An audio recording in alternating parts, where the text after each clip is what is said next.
In today's video, I'm going to teach you how to get Monday.com to work with Zapier.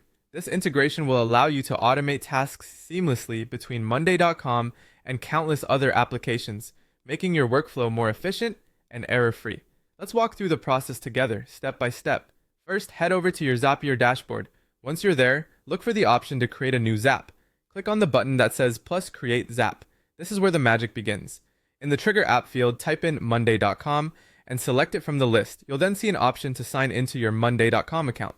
When you click Sign into Monday.com, a pop-up will appear prompting you for your API token. Now, if you're wondering where to find this API token, no worries, I've got you covered. Log into your Monday.com account and you'll see your profile picture in the bottom left of the screen. Click on it and from the menu that appears, choose Admin, then API. Here, you'll find your API v2 token. Copy that token, head back to the Zapier authentication box and paste it in. Once it's pasted, go ahead and click Continue. Congratulations, you're now linked up with Zapier and Monday.com.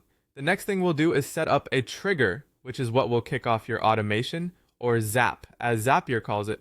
Triggers can be things like when a new item is created on a board, an item status changes, a column value gets updated, or even when a new comment is added.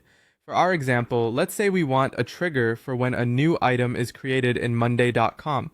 First, choose your trigger event, which will be new item. Next, connect your Monday.com account if you haven't already. You'll then see a dialog to select your board and group from a drop-down list. After you have those selected, click Test Trigger. Doing this allows Zapier to pull a sample item from Monday.com. It's a handy way to make sure everything is working as expected.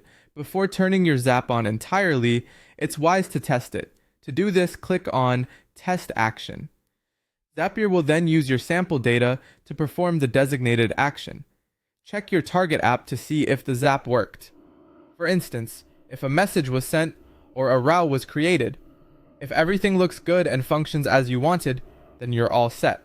Finally, you'll want to turn on your Zap so it can run automatically. To do this, simply click on Turn on Zap. With this done, Zapier begins monitoring Monday.com and will execute actions automatically every time your trigger condition is met. There you have it. You've now successfully set up Monday.com to work with Zapier, and your tasks will be automated with ease. Thanks for tuning in, and happy automating!